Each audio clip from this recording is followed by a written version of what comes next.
Imagina un imperio que se considera el centro del mundo. Un imperio tan seguro de su superioridad que no ve la tormenta hasta que ya está sobre él. Imagina puertos cerrados, cofres llenos de plata desapareciendo lentamente y una sustancia pequeña, amarga, capaz de doblar la voluntad de millones. Esta no es solo la historia de una guerra. Es la historia de cómo una decisión económica se convirtió en una humillación nacional, y cómo una droga abrió la puerta a un siglo de caos. Desde la distancia, la primera guerra del opio suele parecer un conflicto comercial más.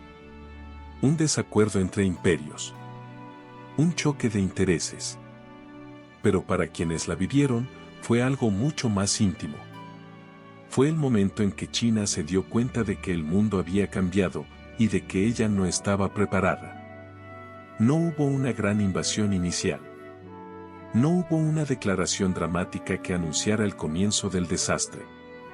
Todo empezó de forma silenciosa, barcos que llegaban, mercancías que se intercambiaban, acuerdos tácitos que nadie cuestionaba demasiado. Hasta que, poco a poco, algo empezó a romperse por dentro.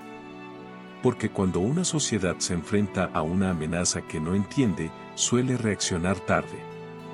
Y cuando un imperio cree que las reglas del pasado aún funcionan, suele pagar un precio alto por esa ilusión. Esta historia importa porque no trata solo de cañones y tratados. Trata de arrogancia, de dependencia, de poder y de cómo las decisiones económicas pueden destruir culturas enteras. Trata de cómo una guerra aparentemente pequeña redefinió la relación entre Oriente y Occidente para siempre. Y al final, deja una pregunta inquietante.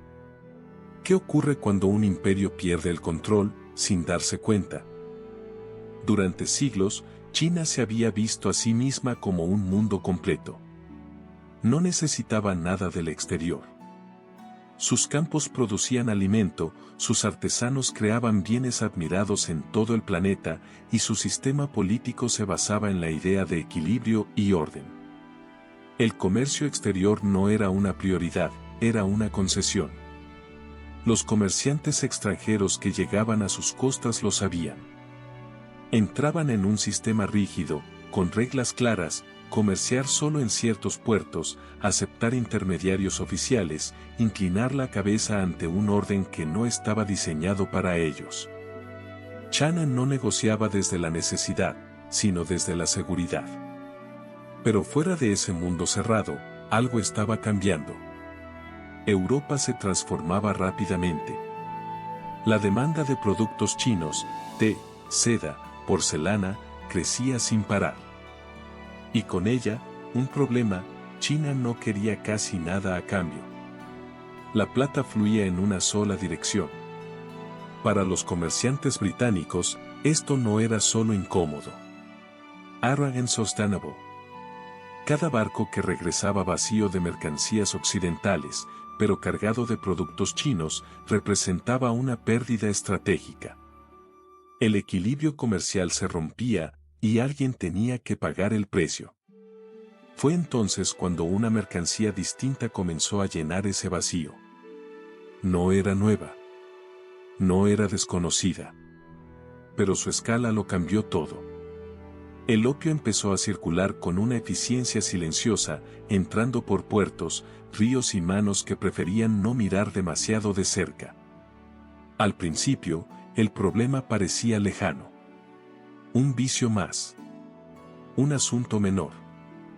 Pero lentamente, el opio dejó de ser un detalle marginal y se convirtió en una sombra que atravesaba ciudades enteras, debilitando comunidades, drenando recursos y erosionando la autoridad del Estado. China seguía creyendo que controlaba la situación. Que las reglas bastaban. Que el orden tradicional resistiría.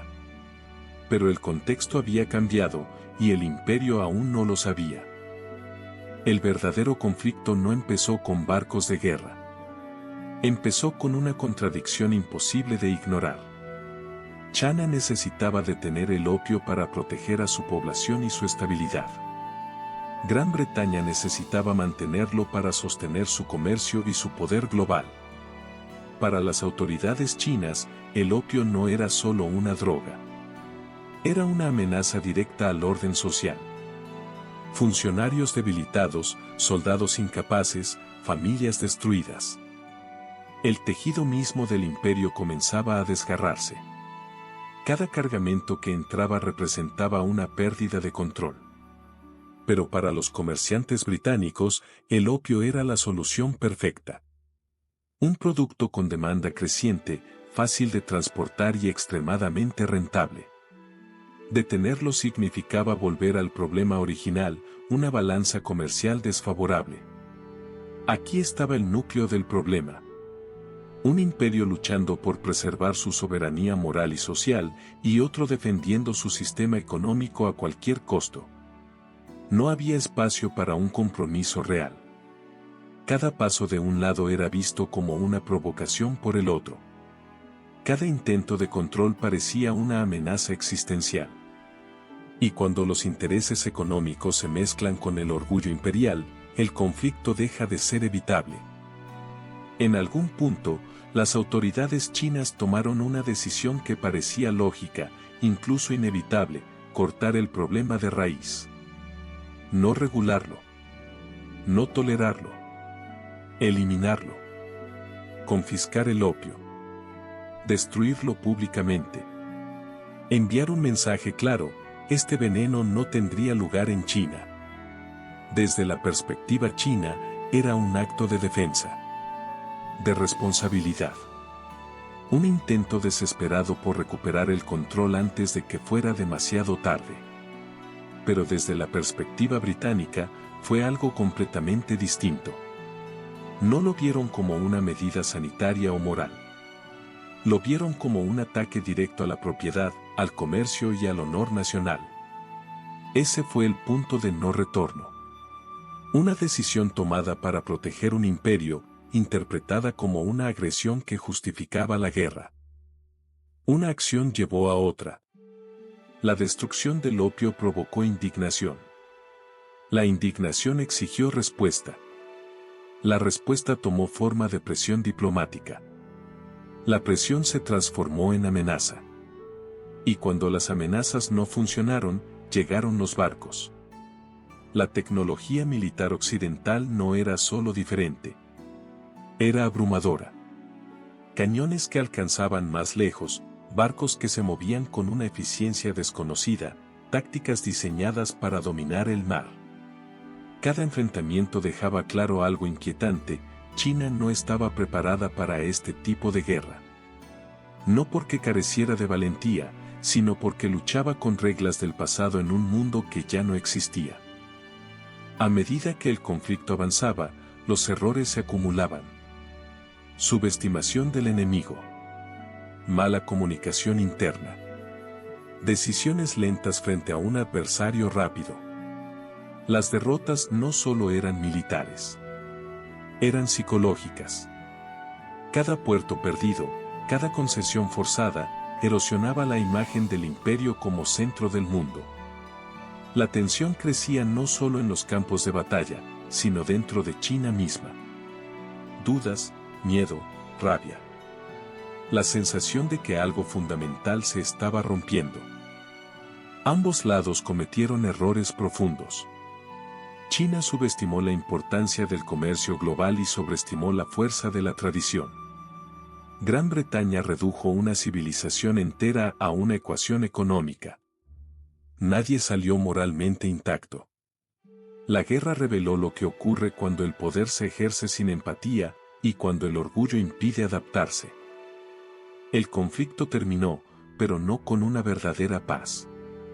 Terminó con tratados impuestos, concesiones forzadas y un mensaje claro: el viejo orden había terminado. China sobrevivió, pero herida. Abierta al mundo, no por elección, sino por derrota. El resultado no fue solo territorial o económico. Fue psicológico. El inicio de una era de humillación que marcaría generaciones. Hoy, cuando hablamos de guerras comerciales, dependencia económica o drogas como armas geopolíticas, estamos viendo ecos de este conflicto. La primera guerra del opio nos recuerda que el poder no siempre se impone con ejércitos. A veces, entra lentamente, en pequeñas cajas. China no cayó ese día. Pero algo dentro de ella nunca volvió a ser igual. Y la pregunta final queda abierta. Si una droga pudo cambiar el destino de un imperio, ¿qué fuerzas silenciosas están moldeando en nuestro ahora?